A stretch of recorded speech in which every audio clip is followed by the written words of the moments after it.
Hi guys, ಎಲ್ರಿಗೂ ನಮಸ್ಕಾರ. ಎಲ್ಲರೂ ಚೆನ್ನಾಗಿದ್ದೀರಾ ಅಂತ ತಿಳ್ಕೊತೀನಿ. ಇವತ್ತಿನ ವಿಡಿಯೋ ಬಂದು ಎಂದ್ರ ಬಗ್ಗೆ ಅಂತಂದರೆ ನೀವು ಕೂಡ ಸ್ಕ್ರೀನ್ ಮೇಲೆ ನೋಡ್ಬೋದು. ಅದು government college of pharmacy, that is GCP Bengaluru ಬಗ್ಗೆ. ಇದು 2023-24 PGC ಡೀಟೇಲ್ಸ್. ನಿಮ್ಗೆಲ್ಲರೂ ಕೂಡ ಗೊತ್ತಿರ್ಬೋದು, ನನ್ನ ಚಾನಲ್ನ ಫಾಲೋ ಮಾಡ್ತಿದ್ರೆ. ಅದಕ್ಕೂ ಮುಂಚೆ ಯಾರ್ಯಾರು ಈ ಚಾನಲ್ನ ಸಬ್ಸ್ಕ್ರೈಬ್ ಆಗಿಲ್ಲ ಮತ್ತು ಫಾಲೋ ಮಾಡ್ತಿಲ್ಲ, ಆದಷ್ಟು ಬೇಗ ಇವಾಗ ಸಬ್ಸ್ಕ್ರೈಬ್ ಬಟನ್ ಓಕೆ. ನೀವು ಕೂಡ ನೋಡ್ತಾ ಇರ್ಬೋದು ಚಾನಲಲ್ಲಿ ಲಾಸ್ಟ್ ಇಯರ್ ಹಂಗಂದ್ರೆ ಒಂದು ವರ್ಷದ ಹಿಂದೆ ನಾನು ಎಷ್ಟೊಂದು ಕಾಲೇಜ್ ಬಗ್ಗೆ ಈ ಥರ PGCET ಡೀಟೇಲ್ಸ್ ಕೊಟ್ಟಿದ್ದೆ. ಅದು 2022-23 PGCET ಡೀಟೇಲ್ಸು. ಏನ್ರ ಬಗ್ಗೆ ಅಂತಂದರೆ ಈ ಕಾಲೇಜಲ್ಲಿ PGCET ಸೀಟ್ಸು ಎಷ್ಟಿದೆ, ಮತ್ತು ಟೋಟಲ್ ಸೀಟು ಎಷ್ಟಿದೆ, ಮತ್ತು ಯಾವ್ಯಾವ ಡಿಪಾರ್ಟ್ಮೆಂಟ್ ಇದೆ, ಹೋದ ವರ್ಷ ಕಾಲೇಜ್ ಫೀಸಲ್ಲಿ ಎಷ್ಟಿತ್ತು, ಮತ್ತು ಎಷ್ಟು ಕಾಲೇಜ್ ಫೀಸು, ಎಷ್ಟು PGCET ಫೀಸು, ಮತ್ತು ಇದು ಅಪ್ರೂವ್ಡ್ AICTE ಇಂದ ಆಗಿದೆಯಾ ಅಥವಾ PCI ಇಂದ ಆಗಿದೆಯಾ ಅಥವಾ ಅಫಿಲಿಯೇಷನ್ ಯಾವ ಯೂನಿವರ್ಸಿಟಿಗೆ ಬರುತ್ತೆ. ಈ ಡೀಟೇಲ್ಸ್ ಎಲ್ಲ ನಾನು ಲಾಸ್ಟ್ ಇಯರ್ ಕಾಲೇಜ್ ಡೀಟೇಲ್ಸಲ್ಲಿ ಎಲ್ಲ PGCET ಡೀಟೇಲ್ಸಲ್ಲಿ ಹೇಳ್ತಿದ್ದೆ. ಇವತ್ತು ಕೂಡ ಹಂಗೇನೆ. ನಾನು ಇವತ್ತಿನಿಂದ ಈ ವರ್ಷದ್ದು ಹಂಗಾರೆ 2023-24 ಬ್ಯಾಚ್ದು PGCET ಡೀಟೇಲ್ಸ್ನ ಹೇಳ್ತಾ ಇದ್ದೀನಿ. ಬನ್ನಿ ಈ ವಿಡಿಯೋದಲ್ಲಿ ನೋಡ್ತಾ ಹೋಗೋಣ one by one. College name ಬಂದು ನಿಮಗೂ ಗೊತ್ತು, government college of pharmacy, that is GCP Bengaluru. Address ಬಂದು P Kalingarao road, mission road, Bengaluru, Karnataka. ಇದು ಯಾವಾಗ ಎಸ್ಟಾಬ್ಲಿಷ್ಮೆಂಟ್ ಆಯಿತು ಅಂತಂದರೆ 1964ರಲ್ಲಿ ಈ ಕಾಲೇಜು ಎಸ್ಟಾಬ್ಲಿಷ್ಮೆಂಟ್ ಆಗಿದೆ.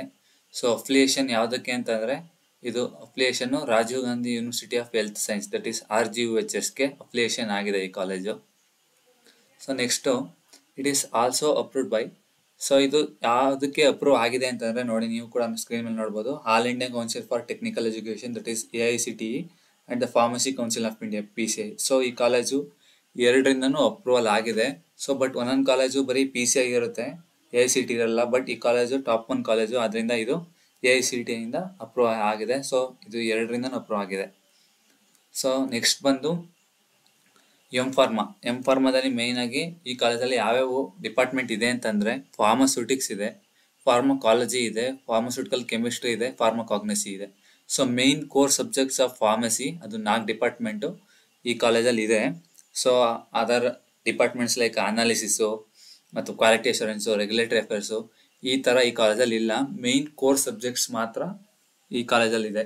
2023ರಲ್ಲಿ PGCET ಸೀಟ್ಸು ಈ ಕಾಲೇಜಲ್ಲಿ ಎಷ್ಟಿತ್ತು ಅಂತಂದರೆ, ಇದು ಕರ್ನಾಟಕದಲ್ಲಿರೋದು ಒಂದೇ ಒಂದು ಗೌರ್ಮೆಂಟ್ ಕಾಲೇಜು. ಅದರಿಂದ ಇದು ಯಾವುದೇ ರೀತಿ ಪ್ರೈವೇಟ್ ಸೀಟ್ಸ್ ಇರಲ್ಲ. ಏನಿದ್ರು ಗೌರ್ಮೆಂಟ್ ಸೀಟ್ಸ್ ಮಾತ್ರ ಅದು ತಗೊಳ್ಳೋದು. ಗೌರ್ಮೆಂಟ್ ಸೀಟ್ಸ್ ತಗೊಳ್ಳೋದು ನಿಮ್ಮೆಲ್ಲರಿಗೂ ಗೊತ್ತಿರೋಂಗೆ PGCET ಎಕ್ಸಾಮಲ್ಲಿ ಪಾಸ್ ಆಗಿ ಅಥವಾ ಮಿನಿಮಮ್ ಮಾರ್ಕ್ಸ್ ತಗೊಂಡು ಒಳ್ಳೆ ರ್ಯಾಂಕ್ ತೆಗೆದಿದ್ರೆ ನೀವು ಈ ಕಾಲೇಜ್ನ ತಗೋಬೋದು, ಅಡ್ಮಿಷನ್ ಪ್ರೊಸೆಸ್ ಮಾಡಿಕೊಂಡು, ಆಪ್ಷನ್ ಇಟ್ಟು ಅವೆಲ್ಲ ಮಾಡಿಕೊಂಡು. 2023ರಲ್ಲಿ ಯಾವ್ಯಾವ ಡಿಪಾರ್ಟ್ಮೆಂಟಿಗೆ ಎಷ್ಟೆಷ್ಟು ಸೀಟ್ ಇದೆ ಅಂತ ನಾವು ನೋಡ್ತಾ ಹೋಗೋಣ.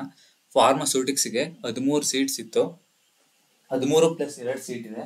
13+2 ಅಂತ ಏನಂದರೆ 13 ನಾರ್ಮಲ್ ಸೀಟ್ಸು, 2 ಸೀಟ್ಸ್ ಬಂದು, 1 ಸೀಟ್ ಬಂದು ಇನ್ ಸರ್ವಿಸ್ ಕೋಟಾ, ಮತ್ತೊಂದು ಫಿಸಿಕಲ್ ಹ್ಯಾಂಡಿಕ್ಯಾಪ್ಟೆಡ್ ಕೋಟಾ.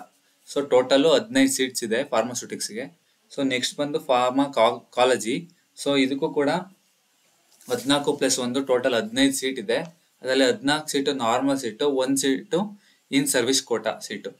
ನೆಕ್ಸ್ಟ್ ಬಂದು ಫಾರ್ಮಾಸ್ಯೂಟಿಕಲ್ ಕೆಮಿಸ್ಟ್ರಿ 13+2 ಇದೆ. 13 normal seat +2, 1 in service quota, 1 physical handicapped seat ಅದು. ನೆಕ್ಸ್ಟ್ ಬಂದು ಫಾರ್ಮಕಾಗ್ನಸಿ. ಇದರಲ್ಲಿ ಟೋಟಲ್ 8+1 ಸೀಟ್ ಇದೆ. 8 ನಾರ್ಮಲ್ ಸೀಟು, 1 ಬಂದು in service quota seat. Total 4 department. Total ಇಷ್ಟು ಸೀಟ್ಸ್ ಇದೆ ಈ ಕಾಲೇಜಲ್ಲಿ. ನಾವು ಫೀಸ್ ಎಷ್ಟು ಇತ್ತು ಅಂತ ನೋಡ್ತಾ ಹೋಗೋಣ. ನೋಡಿ, fee structure 2023 for PGCET students.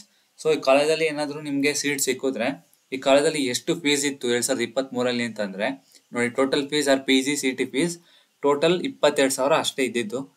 ನೀವೆಲ್ಲ ನಾರ್ಮಲ್ ಆಗಿ ಬೇರೆ ಪ್ರೈವೇಟ್ ಕಾಲೇಜಸ್ಗೆ ಹೋಗ್ಬೋದು. CT ಸೀಟ್ ತಗೊಂಡು ಕೂಡ ಪ್ರೈವೇಟ್ ಕಾಲೇಜ್ಗೆ ಹೋದರೆ ಮಿನಿಮಮ್ 77,000, 80,000 ಈ ಥರ ಇತ್ತು, ಜಸ್ಟ್ PGCET ಫೀಸ್ ಮಾತ್ರ. ಅದು ಬಿಟ್ಟು ಅವರು ಕಾಲೇಜ್ ಫೀಸ್ ಎಕ್ಸ್ಟ್ರಾ ಹಾಕ್ತಿದ್ರು.